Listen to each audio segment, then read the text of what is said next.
Hello, if you've been watching my stuff for a while, you'll know that I'm quite a big fan of using villagers. They're just brilliant at getting stuff, all the things you need. And if I keep going over this way quite a bit, then there is actually a village right over in this direction. But better than that, if I go round the river that's around my base, over that way, the river loops round and it meets up with the village exactly where we need it to be. So you can just about see the end of the river going over there, and probably just beyond those trees, that's where the village is. And so yeah, it should be pretty easy for me to get some villagers from there over here to my base. So I guess I should make myself a villager breeder that I can put them into and do the things.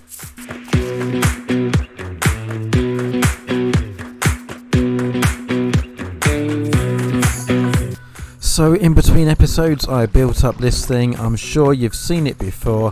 It's Silent Whisperer's wonderful villager breeder, and on stream, on a live stream we did a little while ago, we managed to get ourselves a couple of villagers in here from the nearby village. So we're all set to go, except for a couple of things. To get these guys breeding, we're going to need some beds. I've got one, we need a few more. So that means we need to get some sheep, and also these guys are going to need some food, so we need to set ourselves up some crop farms to do that. But before we do any of that, I just want to show you the other end of this, so where this goes. So let's just pop along here. The idea is there'll be a rail track that goes all the way from the villager breeder over there. It'll come along this tunnel here, it comes out into this huge cave, which we'll kind of just ignore and bypass and go over here and up these lovely steps. So at the top of the steps here we come out into this space, which was kind of a natural thing already. I've dug it out a little bit more just to make it a little bit bigger, and on top I've put this big square roof thing, which is gonna be the top of my iron farm. So if I pop up on top of it so you can have a look. So there we are, it's just ready for the water to go in, it's ready for the killing chamber to go in there. Sheep! Could do with some sheep.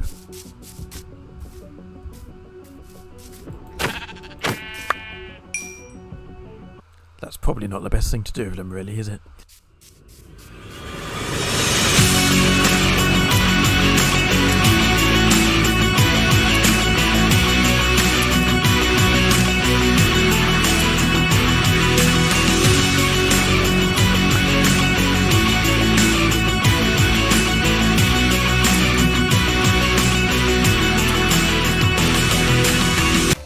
Yes, I gave you a sheep shearing montage.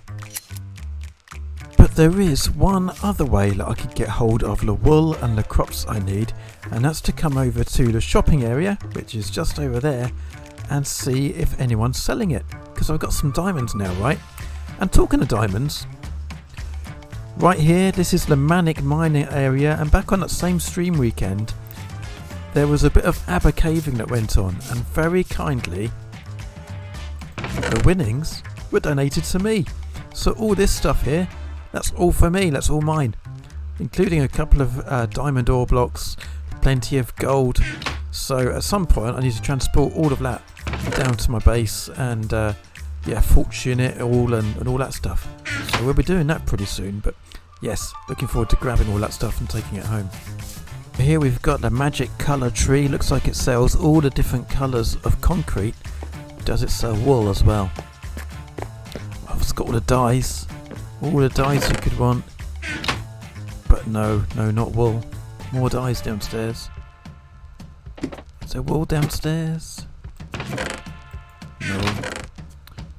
No wool for Plod here. Here in the Treasures of the Earth shop, they've got just what I need. So over here in the corner, baked potatoes. Well, I can't really plant those, but carrots could do with those, I think. So one diamond for 2 stacks. That's pretty decent. We'll have a couple of stacks of carrots, and looks like I need to get rid of some dirt. No one will ever know.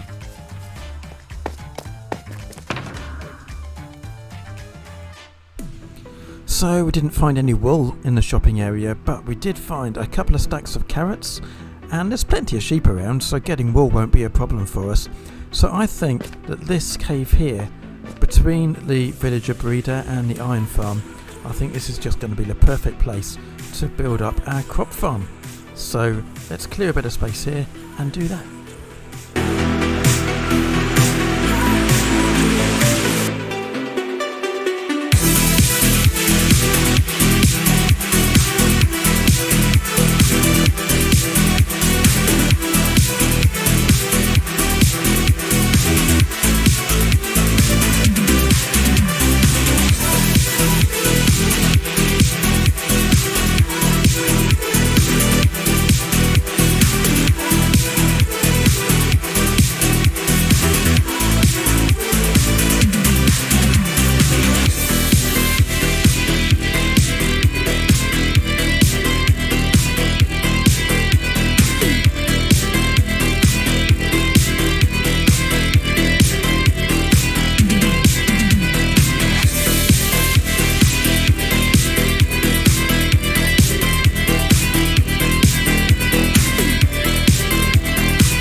Ah. I know you. You're the guy that interviewed me.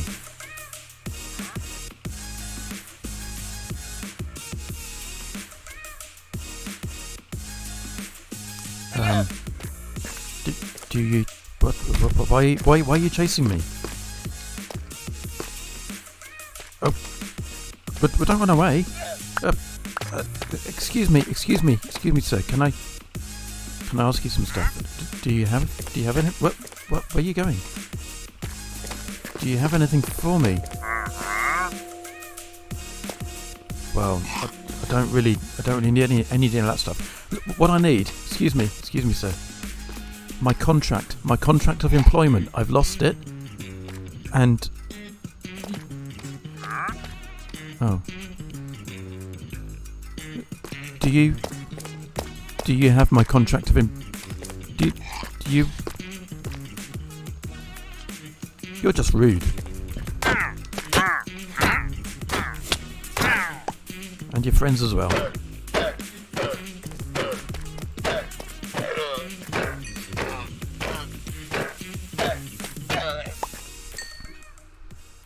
Rude. So as you can see, we've got most of the iron farm built up now. We've got our kill chamber with the campfire there ready to catch all the cats. We've got our hopper underneath that and a chest to catch all the iron. We've got our villager cells all around the outside of this, and I've got exactly 20 of those, so no more than we need and no less. So we just need to get the villagers in now. And if I wander over to this one, I've created a little path along here where we can put some rail down in order to grab the villagers from the villager breeder and pop them along there and pop the first one into that slot.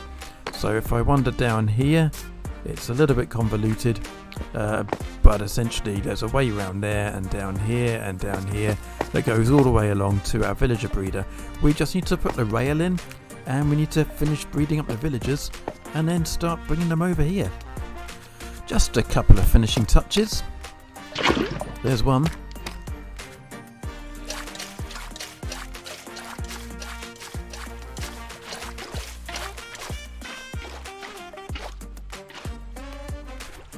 Oh, I haven't made it quite big enough.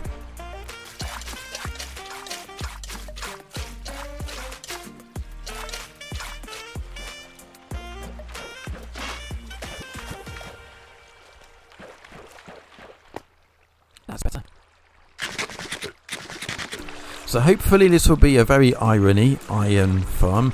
But the irony at the moment is that I need lots of iron to make the iron farm.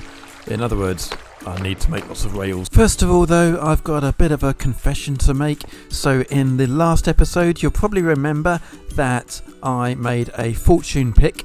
And I did that by buying a fortune book here from the bookstore for 2 diamonds, which seemed like a bit of a bargain. Now, unfortunately, I have actually died a few times since then. And I've managed to lose said fortune pick, so I need to get myself a new one. That's better. But instead of buying a book from over there, I found something even better. And that better thing is right here at Nifty's Army Surplus Store.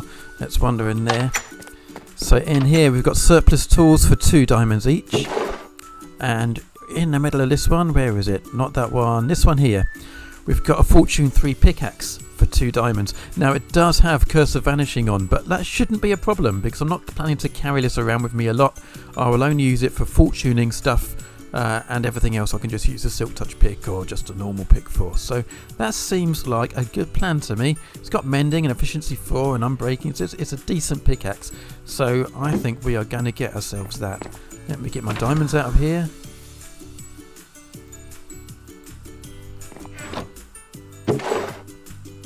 That's the one, and pop that in, and Nifty will be happy.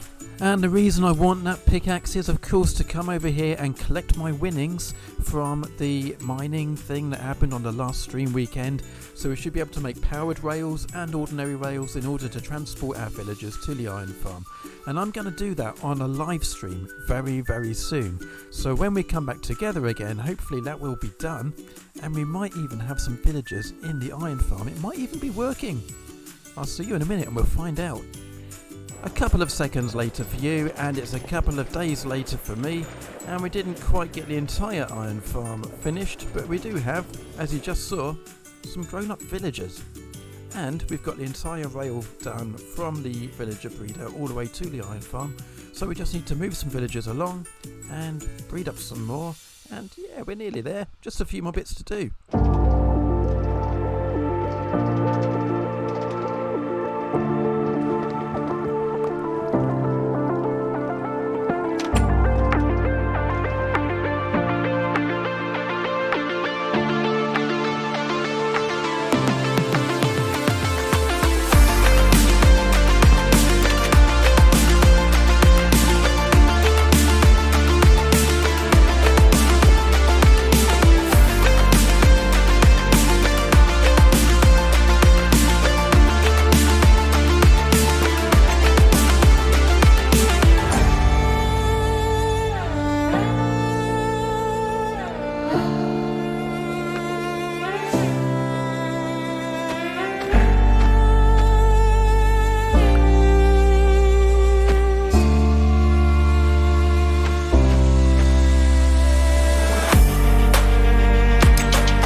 we've got 10 villagers in now, and we've got one right under my feet here up at the bed level just to link everything up.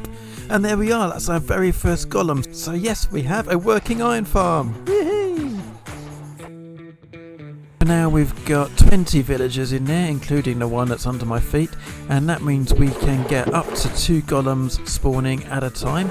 It just happened a little while ago, just before I recorded this clip. I saw 2 golems going down there, which is great. Now, as you can probably hear, there's one behind me. As you can probably hear, there's lots and lots of fishermen in this farm at the moment. All of the villagers have got barrels next to them. They are all fishermen. But now we can start changing those into the professions we want.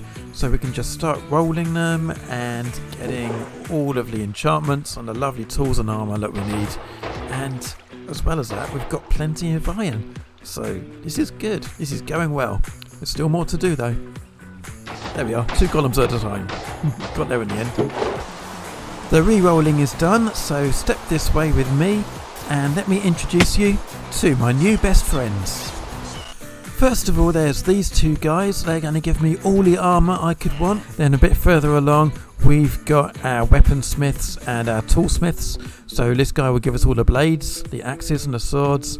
Then we've got our spoons and our picks, so our picks and shovels. Then in the corner behind me we've got our Fletcher, and he's really important because he's going to give us our arrows of weakness that we're going to use to cure these guys when they've been eaten by zombies.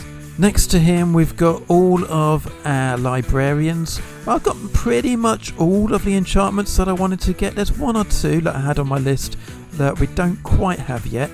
Interrupting the librarians, we've got 2 farmers. Then this guy, he is a shepherd, and he will trade white dye, which we can obviously get fairly easily from bones and bone meal, and also red dye, which we can get from the poppies from the iron golems that are dying. So he's going to be quite a handy source of emeralds for us. And also, so is this guy, stonemason. He will trade stone for emeralds, and he will give us quartz back. But let me show you what's around the back here too. So we've got this area around here. It goes all the way around. And as you can see, there are these pistons along here at the bottom. So let me show you what they do. So each villager has got a lever in front of them, and if I pull that lever, you see that block over there behind them has disappeared. Let me just do that again. So there it's there, and now it's gone. So if I just leave that open for a minute, we'll come around here, and you can see that has left this guy exposed. The idea being that along here we can just have some free roaming zombies. And all we need to do is just open up the area, the block, for any of the villagers that we want the zombies to come and have a go at. And I'm hoping, I'm not entirely sure, but I'm hoping the zombies will be able to reach through here and turn these guys into zombies for us, and then we just close up the gap afterwards. So no need for complicated rail lines or anything like that, just free roaming zombies around the back here. We'll name tag them so that they don't disappear. And that's all we need to do our zombification. Now I did mention here that this shepherd guy will trade us red and white dye, and we can get the white dye from bones. But where are we going to get bones from? Before I show you that, let me just show you what's downstairs. Here I am underneath the farm. Those are the same pistons that you saw up above on the floor that I was standing on. And if I just come down here a little bit, I've been growing a bit of sugar around here, sugar cane, because we need to make paper to trade with our librarians, and we're going to need a fair bit of bone meal to make these plants grow as well. So we need bone meal for 2 reasons. We definitely need to find a source of it. But that's absolutely fine, because when I was recording the last episode and exploring some of the caves, I came across this lovely skeleton spawner, which is exactly what we need. It will give us bones, and it will give us a bit of XP as well for healing up our tools. So we just need to make this into a proper skeleton farm, and we're away. But look at the time, and I think we've got more than enough done for this episode, so that's going to have to wait for the next one. I'll see you then. Bye.